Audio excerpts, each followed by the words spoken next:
নমস্কাৰ। আজি মই মোৰ আখলত পাচলিৰ সৈতে কেইবিধমান আমাৰ স্বাস্থ্যৰ কাৰণে উপকাৰী বস্তুৰে নিমখীয়াকৈ অলপ দালিয়া বনাবলৈ লৈছোঁ। এনেধৰণে প্ৰায়ে মই বনাই থাকোঁ, সেয়ে ভাবিলোঁ আজি আপোনালোককো দেখুৱাওঁ। তাৰ কাৰণে মই দালিয়া 1.5 কাপ আৰু মগু দাইল আধা কাপ ধুই অলপ সময় পানীত তিয়াই কোমল কৰি লৈছোঁ, লৈ টুকি জৰ্জৰীয়া কৰি থৈছোঁ। আৰু লগত এইখিনি বস্তু এয়া দেখিছে, দালিয়াখিনিৰ লগত বনাবলৈ মই যোগাৰ কৰি লৈছোঁ। আৰু এয়া গেছত কুকাৰটো পাতি ল'লোঁ, তাতে অলপ অলিভ অইল দিছোঁ। আপোনালোকে ঘৰত যি তেল ব্যৱহাৰ কৰে সেই তেলেই দিব পাৰিব। আৰু তাতে তেজপাত, ৰঙা বাদাম আৰু কেইটামান পাম্পকিন চিড, ৰঙালাওৰ গুটি দিলোঁ। দি অকণমান সময় ভাজি ল'লোঁ। দি এয়া মই আগতে 2টা গাজৰ কাটি থৈছোঁ টুকুৰা টুকুৰিকৈ, সেইখিনি দিলোঁ।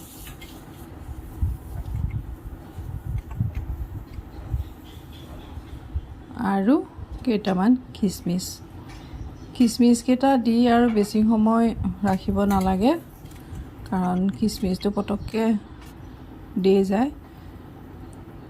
আৰু এয়া মই ধুই টুকি থোৱা দালিয়াখিনি ইয়াতে দি দিলোঁ। এতিয়া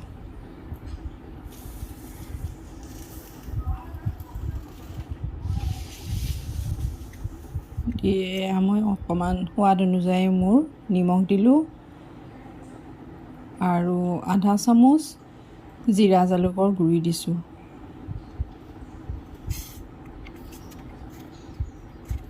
দি অলপ সময় লৰাই দিলোঁ। দি দালিয়াখিনি ডুব যোৱাকৈ মই এতিয়া গৰম পানী অলপ দি দিলোঁ। এয়া এতিয়া অলপ লৰাই দিলোঁ, দি ঢাকনাখন লগাই দিলোঁ। দি গেছটো অলপমান কমাই দিছোঁ, একেবাৰে চিম কৰি দিব নালাগে। দিয়াৰ পিছত এটা হুইচেল মাৰোঁতে কুকাৰটো গেছৰ পৰা নমাই থ'লোঁ। এতিয়া গেছত এখন পেন পাতি ল'লোঁ, তাতে অলপমান অলিভ অইল দিছোঁ আৰু এয়া কেইটামান জিৰা, কেইটামান চফ, কেইটামান গোটা ধনিয়া আৰু এচামুচ সৰিয়হ দি অলপ পিছতে এয়া কুটি লোৱা নহৰু এচামুচ দিছোঁ। নহৰুখিনি বাদামী ৰং হোৱাৰ পিছতে তাতে হালধি দিলোঁ অকণমান। তাৰপিছত এটা মিডিয়াম চাইজৰ পিঁয়াজ স্লাইচ কৰি লৈছিলোঁ, পিঁয়াজটো এতিয়া তাতে দি অলপ সময় ভাজিছোঁ। পিঁয়াজখিনি অকণমান ভজা হ'লে তাতে কুটি লোৱা বিলাহীখিনি তাত মই দি দিলোঁ।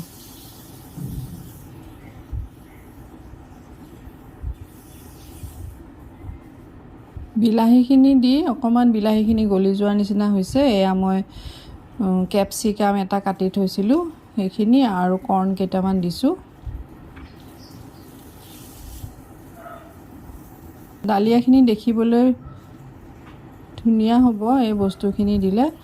আৰু এয়া এচামুচ জলকীয়াৰ পেষ্ট আৰু কুটা আদা এচামুচ আৰু এয়া সোৱাদ অনুযায়ী নিমখ। জলকীয়াটো মই কেঁচা জলকীয়া মিক্সিত দি পেষ্ট কৰি লৈছোঁ। আপোনালোকে গোটা জলকীয়া বা ৰঙা জলকীয়াৰ গুড়িও দিব পাৰে। মছলাখিনি এতিয়া অলপ লৰাই মই গেছটো অলপ কমাই দিলোঁ, নহ'লে লাগি ধৰিবৰ কাৰণে। এতিয়া মছলাখিনি মিলি যাবৰ কাৰণে অলপ গৰম পানী দিছোঁ। দি মছলাখিনি মিলাই দিলোঁ। দি তাতে এয়া অলপ কেঁচা নাৰিকল ৰুকা দি দিছোঁ। নাৰিকল ৰুকাটো দিলে সোৱাদটো ভাল হ'ব দালিয়াৰ, আপোনালোকে দিবও পাৰে, অপশ্যনেল হয়। আৰু এয়া অলপ কচুৰি মেথি দিলোঁ। ডায়েবেটিছ থাকিলে নাৰিকল ৰুকাটো নিদিলেও কথা নাই, বা অকণমান কমাই দিব।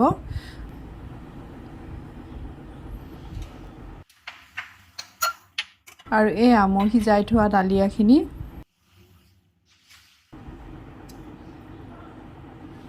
এইখিনি মই এতিয়া ইয়াতে দি দিম।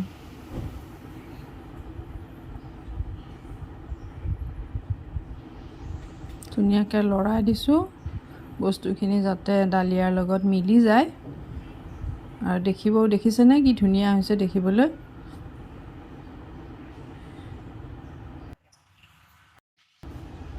আৰু এতিয়া লৰাই মই গেছটো অফ কৰি দিলোঁ।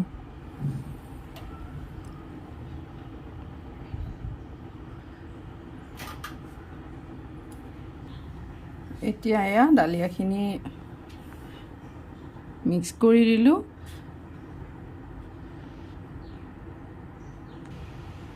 দি এতিয়া ইয়াতে এচামুচ ঘি দিলোঁ। ঘি আৰু কচুৰি মেথি দিলে ডালিয়াৰ ফ্লেভাৰটো ভাল হয় আৰু এয়া মোৰ নিমখীয়া পাচলিৰে বনোৱা ডালিয়া ৰেডি হৈ গ'ল।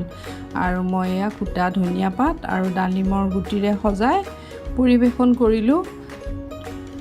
ডালিয়াটো যিহেতু বহুত উপকাৰী, ল'ৰা ছোৱালীৰ পৰা ডাঙৰলৈকে সকলোৰে কাৰণে ভাল আৰু সজাই দিলে সৰু ল'ৰা ছোৱালীয়েও নিশ্চয় খাব।